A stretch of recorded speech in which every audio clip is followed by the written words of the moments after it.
All right, welcome back. Happy Friday. We're going to go ahead and get started with our new topic, which is factoring. Factoring turns out to be the opposite of all the multiplication stuff that we did with the box recently. So two kinds of factoring for today. Factoring out the GCF. Anybody know what that stands for? Greatest common factor. That's perfect. And then factoring trinomials, which is incredibly difficult. Let's jump in on 151 here. Daily summary. In this lesson, we factor out the GCF, greatest common factor, and begin factoring trinomials. Just a heads up, this demo is long. That's why we're splitting it into two. Okay, so number one, we're going to multiply this 3x times the 7x minus 5. I know we just preached all the stuff about the box, but let's just distribute this one. It's quicker. What do we get when we distribute?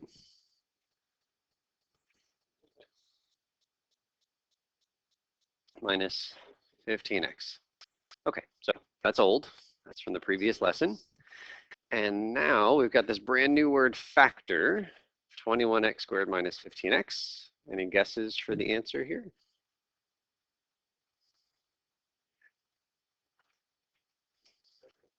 All right.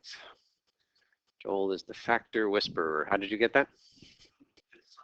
It's on the other side, right? I mean, the 21x squared minus 15x, our previous answer is exactly what we just had. And it's just, factor just means go the other direction. Factor means somebody distributed something.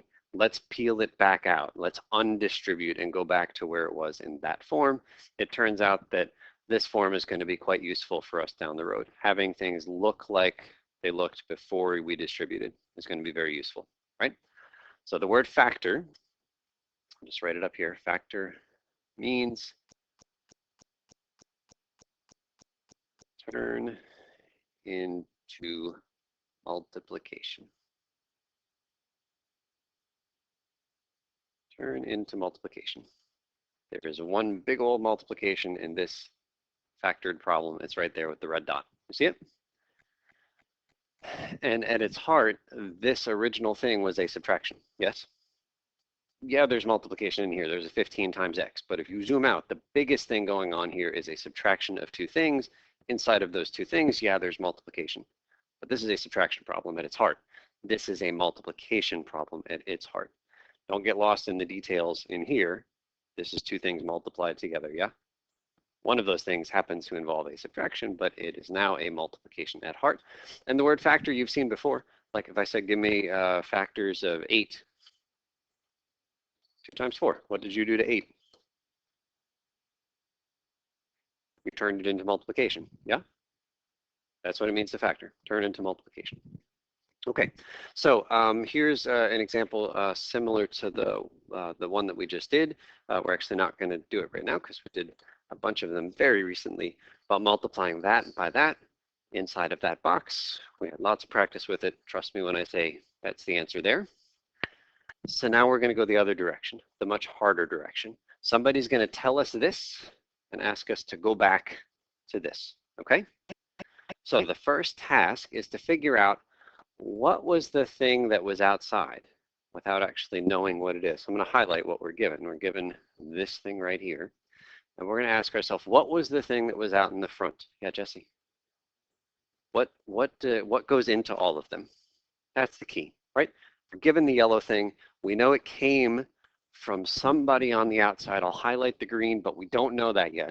We don't know what it is yet, but somebody on the outside came in and went into everything. And if that thing that was green went into all of these yellows, then there's still traces of the green in the yellows. We just got to figure out what goes into all of the yellows because that must have been what green was. So the idea is to find the greatest common factor, GCF, of all the terms. Some lucky people can do this just by looking at the terms. Some folks can look at those 3 things in yellow and just say, oh, I know what goes into all 3 of them. It's this green thing. Just by looking at yellow, it's 4x squared and it's y cubed. So if you are one of those lucky people, fantastic. You don't need to show me any work to come up with the 4x squared y cubed. But for the rest of us, for the mere mortals of the rest of us, there's a method. So here's the method. First thing we're going to do is look at the coefficients. This is a brand new word for us. Coefficients are just the numbers in front of the x's and the y's. I will circle them in purple. That, and that. coefficients, okay? By the way, purple.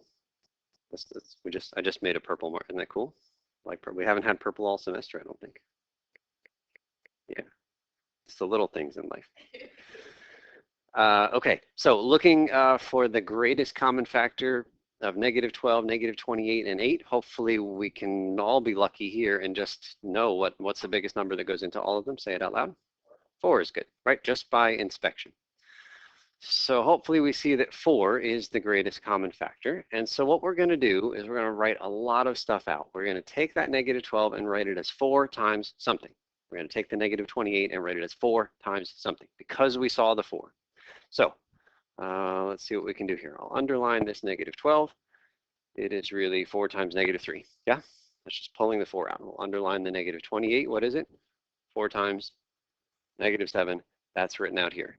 And then finally, one more color, blue. 8 is really 4 times 2. All right, so the coefficients, the 3 circled purple numbers, are all written just in a more useful form where the 4 is easily recognized in all of them. Now, we're going to write a lot of stuff. X squared y to the 5th, we're going to be very naive and just list out lots of x's and lots of y's. X squared, there are 2 of them. Y to the 5th, there are 5 of them. There? And you just list it out. X to the 4th y cubed is down here. X cubed y to the 4th is there. Y to the what? Yes. I'm using something called the magic pen. It disappears. Yeah. Yeah. We are going to pick the lowest one. Yeah. Okay, so here's the next step. This is the key. Here's why we wrote all of those x's out and all of those y's out. Is we are going to look, what can I do here? I'm just going to put little squigglies on the subtraction sign here and on the addition sign here. So I can see the 3 terms very clearly. It's the stuff before the first squiggle, the stuff between the squiggles, and the stuff after the last squiggle. Those are the 3 terms. What we are looking for is the biggest thing in all of them. First, we're looking for the number. What number do they all have in common? 4. We wrote it intentionally so we would see the 4 in common. So we're going to put the 4, and we're going to say, hey, the GCF definitely includes a 4, but we saw that before. So the harder part is the x's and the y's. So let's look before the first squiggle. How many x's do we see? 2. Between the squiggles, how many x's? And after the squiggles. And you want the biggest thing that they all have in common. What's the most number of x's that they all have in common? Is 2, right? Some of them have 3, but not all of them. They don't all have enough to pull 3 x's out. So just by looking at the stuff that's in common, we say, hey, 2x, yeah, that's fine. 2x is here, 2x is here, 2x is here, and we're just going to circle the ones that they have in common. All right? Go ahead and do the same thing with the y's. Look at how many y's are in each set of squiggles and circle the number that they all have in common. Circle in all 3. How many y's do they all have in common? 3. So you're going to circle 3 of them in each term.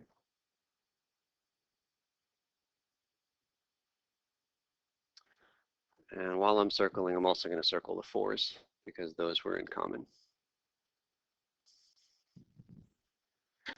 Now, if we've done this right, the stuff that we circled in front of the first squiggle is exactly the same as the stuff we circled between the squiggles.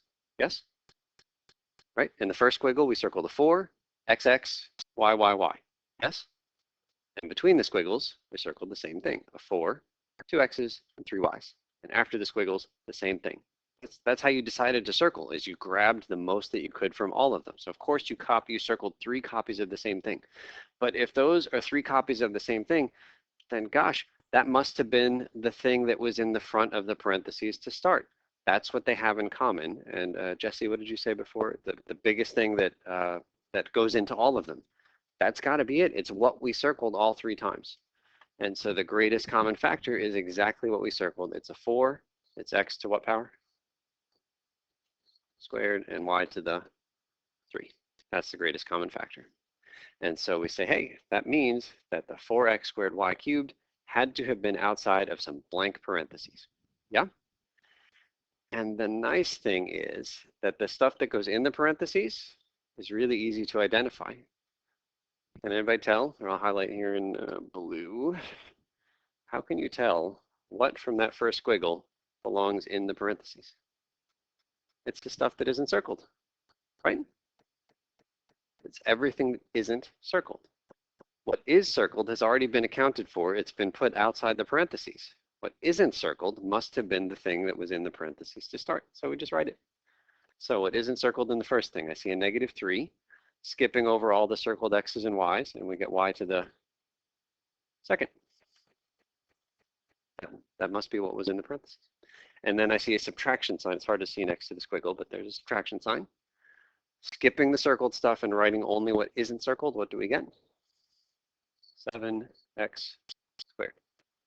And then there's a sign right on top of that squiggle. What is it? I think it's a plus. Yeah.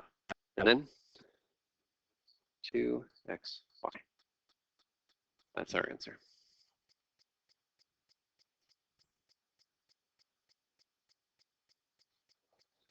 So starting with this yellow thing, that was the original. We rewrite it in factored form as the GCF, greatest common factor, times whatever was left, okay? It feels like a long process. As with many processes, with practice, you get better at it. At some point, you might bail on the process. I'm never going to force this process. Just need you to get to the answer. But this is a process that works every time. Questions on that?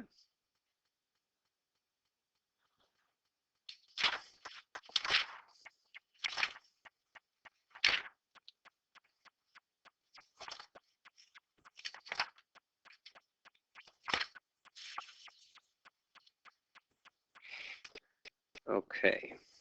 Can we, all right, still doing things a little bit unusual today. There's one more long problem in the demo, but I don't want to do it now. I want you guys to just do the part of the activity that relates to the demo part that we just did. So can we jump to the activity on 155? And get as far as you can in number 1. There are 6 parts to number 1. So the goal is to factor out the GCF. This is where we're doing lots of writing things out, lots of x's and y's all listed, circling, not circling, all that good stuff.